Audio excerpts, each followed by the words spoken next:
जो बच्चे अब तक से घर में रह के इस वार्ता को जानने का प्रयास करना चाह रहे थे कि आखिर हमारे बीच क्या वार्ता हुई होगी और किस तरह के बातों पे चर्चा हुई होगी और हमारे यहाँ से किस तरह का सकारात्मक विचार सामने आए होंगे, हमारी नियुक्ति को लेकर के किस तरह की बातें माननीय वित्त मंत्री रामेश्वर उरांव ने कही हैं, इन सब चीज़ों के बारे में आज सिलसिलेवार तरीके से बात करने वाले हैं हम और आपको बताने वाले हैं कि वहाँ से हमें फिर से एक आश्वासन ही मिली है और वो आश्वासन जो मिला हुआ है वो अल्टीमेटम दिया गया है, एक डेडलाइन दिया गया है कि 15 नवंबर तक से अगर हमारी आपकी नियुक्ति हम नहीं करा पाएंगे तो फिर आप जिस स्तर से चाहें जो कर सकते हैं कीजिए, क्योंकि 15 नवंबर तक का समझ लीजिए पूर्ववर्ती सरकार ने आप लोगों के साथ काफ़ी ज़्यादा बेईमानी किया है और इस तरह के बातों को कह के उन्होंने कहा कि हमें समझ दीजिए, क्योंकि हम आपके केस को स्टडी करना चाहते हैं और इसके माध्यम से हम चाहते हैं कि हमें 15 नवंबर तक का समय दीजिए और 15 नवंबर के बीच में हमारा जब भी बैठक होगा कार्मिक विभाग के साथ बैठक करेंगे, मुख्यमंत्री के साथ बैठक करेंगे और साथ ही सचिव के साथ बैठक करेंगे और जो पार्लियामेंट है वहाँ भी बैठक किया जाएगा। तो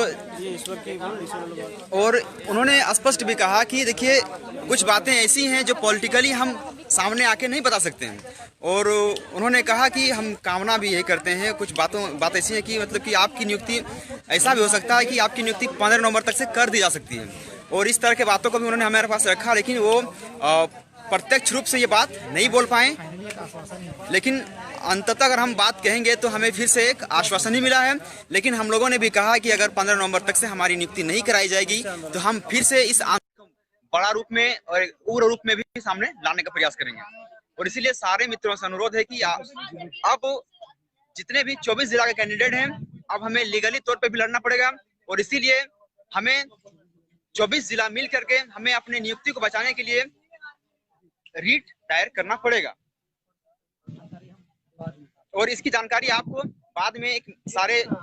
जिला के एडमिन्स और सारे लोग मिल करके एक निर्णय लेंगे और सर्वसम्मति से जो निर्णय बनेगा वो निर्णय आपके सामने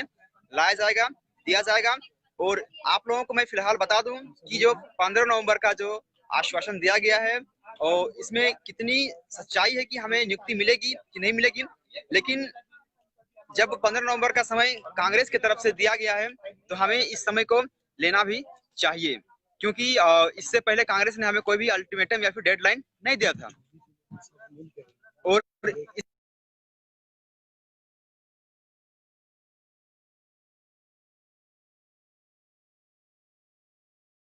को भी काफी ज्यादा मेहनत करना पड़ेगा, काफी ज्यादा फंडिंग भी करना पड़ेगा, क्योंकि अब यहाँ पे हम लोग को अपनी नियुक्ति को बचाने के लिए हमें 24 जिला मिल करके एक रीट दायर करना पड़ेगा और इसीलिए आप सबसे अनुरोध है कि आप लगातार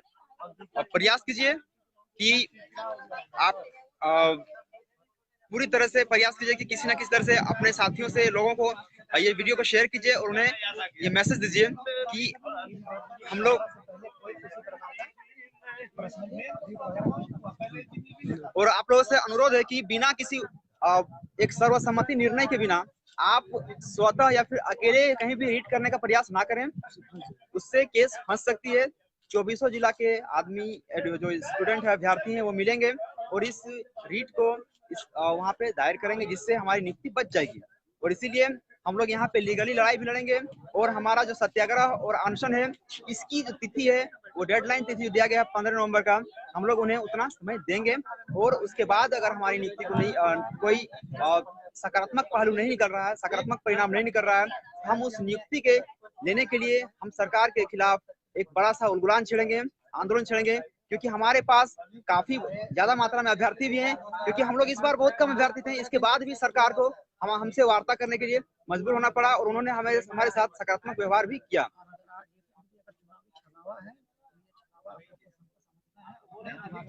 और उसके बाद भी कहना चाहूंगा कि कहीं किसी तरह का ये चुनावी छल कपट भी हो सकता है, ठीक है, और इसीलिए आपको अपनी बुद्धि से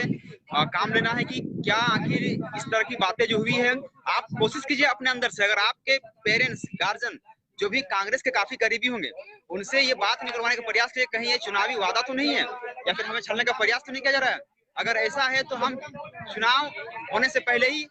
हम दुमका और पैरों में धावा बोल देंगे और हम अपनी नियुक्ति को बचाने का हर संभव प्रयास करेंगे, ठीक है। इसीलिए आप सबसे अनुरोध है कि अगर आपको किसी के माध्यम से भी ये समाचार मिलता है जो कांग्रेस के काफी करीबी हैं, काफी उच्च स्तरीय पोस्ट में है, तो आप प्रयास कीजिए कि उनसे किसी तरह से ये गुप्त बात को निकलवाने का प्रयास कीजिए कि कहीं एक छल और चुनावी वादा तो नहीं है। अगर और जो जितनी बातें हमारे सामने रखी गई है वो एक सच्चाई के रूप में सामने आई है और उन्होंने आश्वासन दिया और तमाम मीडिया के सामने उन्होंने आश्वस्त कराया। और मैं आप लोगों को बताना चाहता हूं कि किसी के भी बहकावे में और बातों में ना आए, क्योंकि ये 11-13 का मामला नहीं है, ये मामला है पूरे 24 जिला का। और इसीलिए आप 24 जिला अभ्यर्थियों से अनुरोध है कि आप प्रॉपर्ली या फिर इंडिविजुअली कभी भी केस करने का प्रयास या फिर रीट दायर करने का प्रयास ना करें। 24 जिलों का सर्वसम्मति का निर्णय बनेगा और उसी के बाद पूरे 24 जिलों की वैकेंसी को बचाने के लिए ये रीट दायर किया जाएगा।